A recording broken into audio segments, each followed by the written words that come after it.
What's up, everybody? It is week 5. I am a type 1 diabetic doing the keto diet, and this is my 5th week of doing it. So let's dive into my numbers and stuff for the past week and see how things are going. Stick around.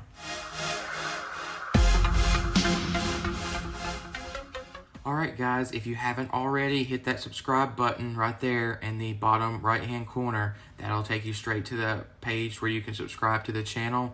And once you do that, don't forget to hit that bell icon so that way you can stay up to date with notifications for when I release new videos. So let's get started with this week's video. Alright, so the end of week 4, I kind of started taking some vitamins, not to mention that the temperature here in northern Louisiana was through the roof, hot-wise. So I haven't seen too much of a weight change. I did have some days where I had a lot higher carb numbers than I did previously in previous weeks. So we're going to kind of look at it and kind of see how things are going. There wasn't too much of a weight change, like I said, but it's been consistent. So let's get started. So on Monday, June 14th, that was the beginning of week 5, I weighed in at 279.7. If you remember, the end of last week, the lowest I got was 276.8. So there was a little bump up Sunday into Monday when I weighed in. So I think that's kind of due to maybe temperature. And then I did start taking some vitamins, so those could be doing something different within my body. So I'm not getting really discouraged by that information. So I started Monday, 279.7. It was a little bump up from the lowest I did have the week previous, but it slowly worked its way down as the week continued. I weighed in today, which is Monday, the beginning of week 6, at 276.6. I've been hanging around that 276 mark. It's been a little frustrating. It's been 276 since Thursday, so it's been past 4 or 5 days. It's been around there. But I have been outside a lot. Like I said, it's been extremely hot. I've been drinking a crap ton of water. Excuse me if I'm saying that. I know I've been drinking over a gallon of water a day just to stay hydrated. I have been outside, have been walking, and doing stuff like that. So I'm kind of okay with it, the weight's hanging out there. Hopefully over the next week, it kind of drops off. So to give you guys kind of an average of week 5 and where things are going, so my weight change was 3.4 pounds, which is 0.4 pounds more than the previous week. So that's still an improvement. The weight's still coming off. It's just not as fast as I would like. My average carb intake for this week, however, though, was 25.28 grams of carbs. So that's a little higher than it was last week, but like I said, I'm okay. I did have 2 days where I had some things I probably shouldn't have, but the way I looked at it, we're at the 25-pound mark on the total diet. I deserve a little reward, so that's kind of what this week was. Average insulin usage per day was up a little bit. That's mostly because the carb intake was up. It's 72.54 units of insulin a day, total daily insulin. Average basal was 59.36. And average bolus was 13.18. Average total steps was up a little bit from last week with 7,703 steps. And then, like I said, the carb intake was higher, so total carbs this week was 177. Looking at the weeks previous, it's kind of funny because I actually am eating less carbs this week than I did on week 1 and week 2. I think that's kind of interesting. Kind of just show you the progress that I've made. Steps from week 1 and week 2 were 4,600 and 6,300. So those are definitely increased. For those of you who aren't aware, at the end of week 1, we did get Shadow, our, at the time, 7-week-old Siberian Husky puppy. Now she's about 11 weeks old. I might not have done the math 100% there, but I'll insert a little clip here of her talking back to me while I was trying to record these videos for you guys. Alright, so now that we've looked at the cute little fur monster who is constantly biting on us in the house, we're constantly trying to take her on walks. Like I said, it has been extremely hot temperature in the mid 90s, humidity through the roof as well here in Louisiana over the past week. So our walks with her, since she is so hairy, have been a little shortened. We've tried to do several little walks throughout the day instead of one big walk like we were doing before, just so that way she doesn't get too hot.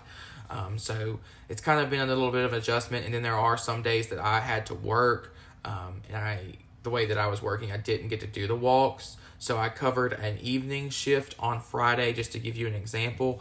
And Friday I only did 3,421 steps, whereas most of the other days in the week I was doing at least 8,000. Saturday we did this. I had some friends and family and stuff in and out. There was a lot of activity. Saturday I did 16,377 steps. I also push mowed my yard. So those are in there as well. And then Sunday I did have some family over again, and a lot of walking around places, and did 8,473 steps. So I'm trying to gradually, week over week, increase my average steps just to kind of be more active. The purpose of the diet is to lose the weight, but it's also to be more active, to make sure that I live a healthier lifestyle. I'm trying really hard not to eat things that are extremely greasy and fatty, like a lot of ground beef and stuff like that.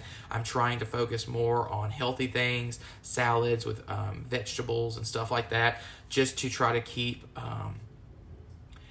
myself overall healthy. I am taking a vitamin regimen. I'm taking a men's once a day vitamin. I'm taking some vitamins for my skin, and then some vitamins also for my digestive system, just to kind of make sure everything stays healthy. Like I said, I did get my labs done about a week and a half before I started the keto diet with my endocrinologist appointment, and I am planning on doing the diet up until my next appointment, which will be, let me get that for you. So my next appointment is on August 19th, which will be halfway through week 14. So we've got about 10 weeks, 9 weeks left of the diet. I do want to get at least to the 50-pound mark by then, ideally 60, but if I get to 50, that'll be a good adjustment. Over the end of week 5 and the end of week 4 and week 5, I have been kind of experimenting with some things, some low carb options for me to eat food wise. My goal with the diet, I totally feel like I can support a low carb diet lifestyle once I stop keto. So my goal is to try to lose a good portion of the weight doing keto, so I can get that down, and then gradually, as time goes on after keto, continue to do low carb, but then slowly increase the carbs that I can have to kind of see where my limits are as far as weight gain. I don't want to, stop doing keto and then go to the buffet and eat 6 plates of food, because that's not healthy. You're going to gain back a lot of that weight. It has been really exciting for me over week 5 to know that I've been eating a little higher things. I have had some treats. I had a crazy sweet tooth before this, and now I don't really have it as much. I did have a couple sweets, but it was just much smaller amounts. So, and then after that, I just kind of was done with it. I didn't really want any more. So I'm really excited that this has kind of helped get rid of that, and I'm excited to see where the future goes with it, as far as me continuing to lose the weight, switching to more of a low carb diet and stuff like that. So I hope you guys are enjoying these videos. I will honestly tell you, I was recording week 3 and looking at the numbers. I do have a Google sheet with all this diet information on it.